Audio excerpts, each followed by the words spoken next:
পাল্টাপাল্টি যুদ্ধে উত্তাল ইসরায়েল ফিলিস্তিন। ইসরায়েলকে চতুর্দিক থেকে ঘিরে ফেলেছে। প্রতিরোধ ও পাল্টা হামলার ভয়ঙ্কর দিন দেখল ইসরায়েল। এবারে জানিয়ে দিব ইসরায়েলি অপরাধযোগ্য থামানোর কয়েকটি উপায় ফাঁস হলো। সামরিক শক্তির বিলুপ্তি, অর্থনৈতিক দেউলিয়া সহ পর্যাপ্ত সেনা না পাওয়ার কারণে যুদ্ধ বন্ধ করে দিতে বাধ্য হতে পারে ইসরায়েল। এবার জানিয়ে দিব গাজা যুদ্ধ নিয়ে ইসরায়েলে বিভক্তি প্রকাশ্যে। এই বিভক্তি আরও প্রকট হয়েছে। দেশটির প্রধানমন্ত্রী বেনিয়ামিন নেতানিয়াহুকে পড়তে হয়েছে তীব্র বিরোধিতার মুখে। ভেঙে টুকরো টুকরো হয়ে গেছে ইসরায়েলি মন্ত্রিসভা। চরম হতাশায় এবার বেঞ্জামিন নেতানিয়াহু। এবং সবশেষ জানিয়ে দিব ইসরায়েলকে সতর্ক করল 13 দেশের পররাষ্ট্রমন্ত্রী। তোপের মুখে এখন বেজম্মা ইসরায়েলের এই প্রধানমন্ত্রী। সংবাদ শিরোনামগুলো শুনছিলেন, এবারে জানিয়ে দিব বিস্তারিত। প্রতিরোধ ও পাল্টা হামলার ভয়ঙ্কর দিন দেখল ইসরায়েল। বছরের পর বছর দাঁতে দাঁত চেপে তিক্ত এক স্বীকারোক্তি দিয়ে যেতে হচ্ছে ইসরায়েলের সমর নেতাদের, আর তা হলো হামাস সঠিক সময়ের জন্য অপেক্ষা করতে জানে। সম্পূর্ণ প্রস্তুত হবার আগ পর্যন্ত নিজেকে সম্বরণ করো, এই মূল মন্ত্রকে সামনে রেখেই এগিয়ে যায় হামাস। আর গেল 8 মাসে যেন সেই চিত্র আরো প্রকট আকারে হয়ে উঠেছে। প্রতিদিনই নিত্য নতুন এক হামাসকে দেখছে ইসরায়েলের সেনারা। গাজার দক্ষিণে মিশরীয় সীমান্তের রাফা শহরে যখন সব লট বহর নিয়ে ইসরায়েলি সেনারা অভিযানের জন্য যাত্রা শুরু করতে যাবে, ঠিক তখনই গাজার উত্তরে আবারও মাথা চাড়া দিয়ে উঠেছেন হামাসের যোদ্ধারা। গাজার উত্তরে জেইতুন ও জাবালিয়া এলাকায় ইসরায়েলি বাহিনীর বিরুদ্ধে দুর্দান্ত প্রতিরোধ গড়ে তুলেছে হামাস যোদ্ধারা। সমন্বিত যুদ্ধ ইউনিট নিয়ে ইসরায়েলি বাহিনীর বিরুদ্ধে আক্রমণে যাচ্ছে তারা। ইসরায়েলের বিরুদ্ধে প্রতিরোধ যুদ্ধে গাজায় হামাসের সঙ্গে হয়েছে ইসলামিক জিহাদের কমান্ডোরা। সেই সঙ্গে আরও খেপেছে লেবানন ভিত্তিক সামরিক গোষ্ঠী হিজবুল্লাহ। তাদের বিপজ্জনক সব আক্রমণে এখন ত্রাহি মধুসূদন অবস্থা ইসরায়েলি সেনাদের। ফিলিস্তিনি ভাই বোনদের অধিকার প্রতিষ্ঠায় ইসরায়েলকে গাজা ছাড়তে প্রতিদিনই ভয়ঙ্কর সব হামলা চালাচ্ছে হাসান নাসরুল্লাহর শিষ্যরা। ছারখার হচ্ছে ইসরায়েলি ঘাঁটি। টাইমস অফ ইসরায়েল বিভিন্ন প্রতিবেদনে জানিয়েছে, বৃহস্পতিবারে গাজায় সাম্প্রতিক সময়ের সবচেয়ে বড় দুঃস্বপ্নের একটি দিন কাটিয়েছে। গাজার উত্তরে হামাসের যোদ্ধারা যেমন তুমুল প্রতিরোধ গড়ে তুলেছে, ঠিক সমানভাবে লেবানন সীমান্ত থেকে ইসরায়েলের ভেতরে ব্যাপক হামলা চালিয়েছে হিজবুল্লাহ। এর মধ্যেই নিজেদের যুদ্ধ বিমান থেকে নিজেদের সামরিক এলাকাতেই বোমা ফেলেছে ইসরায়েল। আইডিএফ বলছে শুক্রবার সকালে একটি আধা টন বোমা একটি যুদ্ধ বিমান থেকে পড়ে গিয়ে গাজা সীমান্তে ইয়াতেদ সম্প্রদায়ের একটি এলাকায় পড়ে যায়। তবে বোমাটি বিস্ফোরিত হয়নি। ঘটনাটিকে অস্বাভাবিক বলে বর্ণনা করেছে ইসরায়েলি বাহিনী। যুদ্ধ বিমানটি রাফা শহরে হামলা চালিয়ে ফেরার সময় এমন সেম সাইড ঘটনাটি ঘটিয়েছে। অবিস্ফোরিত অস্ত্রটি ইসরায়েলি বাহিনী সংগ্রহ করেছে। এমন ঘটনা আরও ঘটেছে। আইডিএফ জানিয়েছে স্থানীয় সময় শুক্রবার ভোরে একটি ইসরায়েলি সামরিক ড্রোন উত্তরাঞ্চলীয় মাজদাল শামস শহরে বিধ্বস্ত হয়েছে। প্রযুক্তিগত ত্রুটির কারণে ড্রোনটি আকাশ থেকে পড়ে যায় বলে দাবি করা হচ্ছে। ড্রোনটি স্থলভাগে সামরিক চলাচল নজরদারির কাজে ব্যবহার করা হচ্ছিল। হামাসের দাবি, স্কাই রাইডার হিসাবে পরিচিত ড্রোনটি তাদের রকেটের আঘাতে বিধ্বস্ত হয়েছে। বৃহস্পতিবার উত্তর গাজার জাবালিয়া শহরের কেন্দ্রস্থলে হামাসের শক্ত ঘাঁটিতে ইসরায়েল প্রবেশ করার চেষ্টা করেও ব্যর্থ হয়েছে। সেখানে ইসরায়েলি ট্যাঙ্কগুলো ফিলিস্তিনি সশস্ত্র গোষ্ঠী হামাস ও অন্যান্য প্রতিরোধ যোদ্ধাদের সঙ্গে মুখোমুখি সংঘর্ষে লিপ্ত হয়েছে। সেগুলোকে লক্ষ্য করে ট্যাঙ্ক বিধ্বংসী রকেট এবং বোমা হামলা চালিয়েছেন প্রতিরোধ যোদ্ধারা। ইসরায়েলি ট্যাঙ্ক ধ্বংসের নতুন ভিডিও প্রকাশ করেছে হামাস। গাজা উপত্যকায় শক্ত প্রতিরোধ গড়ে তুলতে সক্ষম হয়েছে হামাসের সশস্ত্র শাখা এবং তার মিত্র ইসলামিক জিহাদ। উভয় গোষ্ঠী তাদের ভারী সুরক্ষিত সুড়ঙ্গ ব্যবহার করে আক্রমণ চালাচ্ছে। গাজার নতুন যুদ্ধক্ষেত্র এখন রাফা শহর। সেখানে ব্যাপক হামলা চালিয়েছে ইসরায়েলি বাহিনী, তবে শহরটিতে কোনো অগ্রগতি করতে পারেনি সেনারা। শহরটির বেশিরভাগ সুড়ঙ্গই এখন অক্ষত রয়েছে বলে দাবি করেছে হামাস। অন্যদিকে ইসরায়েলের ভেতরে আরো বড় পরিসরে হামলা চালিয়েছে লেবাননের শক্তিশালী সশস্ত্র গোষ্ঠী হিজবুল্লাহ। শুক্রবার আইডিএফ জানিয়েছে, ইসরায়েলকে লক্ষ্য করে 75টি রকেট ছুড়েছে গোষ্ঠীটি। কয়েক ডজন রকেট আকাশ প্রতিরক্ষা ব্যবস্থা আয়রন ডোম ভূপাতিত করেছে। বেশ কয়েকটি রকেট ইসরায়েলের স্পর্শকাতর সামরিক স্থাপনায় আঘাত এনেছে। এতে 14 সেনা আহত হয়েছে। টাইমস অফ ইসরায়েল জানিয়েছে, বুধবার সন্ধ্যায় হিজবুল্লাহ একটি বিস্ফোরক ড্রোন দিয়ে লোয়ার গ্যালিলির একটি স্পর্শকাতর সামরিক স্থাপনায় হামলা চালাতে সক্ষম হয়েছে। চলমান যুদ্ধে ইসরায়েলের উত্তরাঞ্চল লক্ষ্য করে হিজবুল্লাহ যেসব হামলা চালিয়েছে সেগুলোর মধ্যে এটি অন্যতম বড় ছিল। হিজবুল্লাহ দাবি করেছে, তারা ইসরায়েলি বিমান বাহিনীর একটি ঘাঁটিতে বিস্ফোরকবাহী ড্রোন নিক্ষেপ করেছে।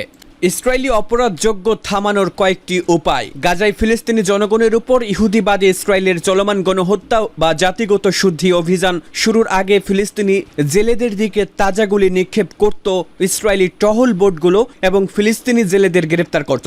ইসরায়েলি টহল বোটগুলো গাজার উপকূল বা তীরের কাছে টহল দিতে অবৈধভাবে, যাতে সেব্রন কোম্পানির প্ল্যাটফর্মগুলো রক্ষা করা যায়। 2020 সালে মার্কিন যুক্তরাষ্ট্র ইসরায়েলকে 100 কোটি লিটার JP-8 জ্বালানি দেওয়ার জন্য চুক্তিবদ্ধ হয় এবং যে জ্বালানির মূল্য ছিল $300 কোটি।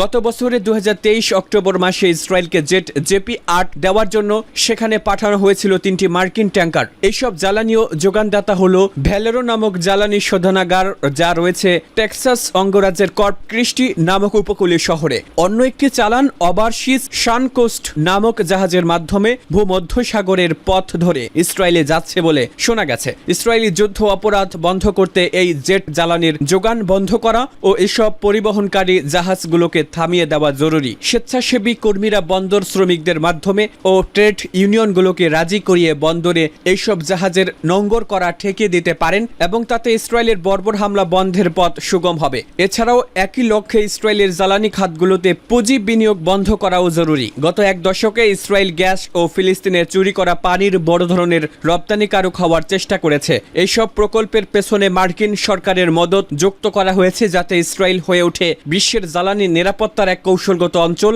এবং এখান থেকে অর্জিত রপ্তানি আয়কে অর্থনৈতিক খাতে ব্যবহার করা যায় ও যা বার্ষিক সামরিক বাজেটকে $23.4 বিলিয়ন উন্নীত করতেও সহায়তা যোগাবে। গাজার উপকূলে গ্যাস অনুসন্ধানের জন্য 12টি কোম্পানি কাজ করছিল, যারা এ কাজের অনুমতি পায় ইসরায়েলের কাছ থেকে গত অক্টোবর মাসে। অথচ আন্তর্জাতিক আইন অনুযায়ী এসব অঞ্চল ফিলিস্তিনের অঞ্চল। এসব কোম্পানির মধ্যে রয়েছে BP বা ব্রিটিশ পেট্রোলিয়াম, ENI ও ডানা পেট্রোলিয়াম কোম্পানি। এইসব কোম্পানি ইসরায়েলের উপনিবেশবাদী অর্থনীতিতে নজিরবিহীন মাত্রায় পুঁজি বিনিয়োগ করেছে, আর এভাবে তারা ফিলিস্তিনের প্রাকৃতিক সম্পদ লুটের চেষ্টায় জড়িত হয়ে আন্তর্জাতিক আইন লঙ্ঘন করেছে। তাই ইসরায়েলি অপরাধযোগ্য বন্ধের জন্য এইসব কোম্পানির এ ধরনের অবৈধ পুঁজি বিনিয়োগ বন্ধ করাও জরুরি। এরই মধ্যে ব্রিটেনের একটি গ্রুপ, যার নাম ফিলিস্তিনের পক্ষে ব্রিটেনের জ্বালানি নিষেধাজ্ঞা গ্রুপটি, ব্রিটিশ পেট্রোলিয়াম কোম্পানিকে টার্গেট করেছে এবং জনগণের মধ্যে সেভরন কোম্পানিকে ফিলিস্তিনের বাইরে আনা শীর্ষক আন্দোলনের কাজ শুরু করেছে। এসব আন্দোলনে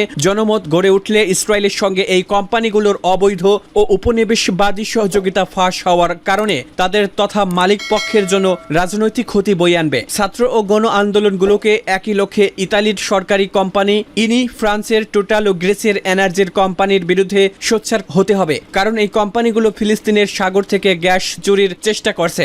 একই অবস্থান নিতে হবে ইউরোপীয় জোটের বিরুদ্ধে, কারণ এই জোট ইসরায়েল থেকে গ্যাস কিনেছে এবং বিনিময়ে ইসরায়েলি গণহত্যার সহায়ক নানা চালান পাঠিয়েছে।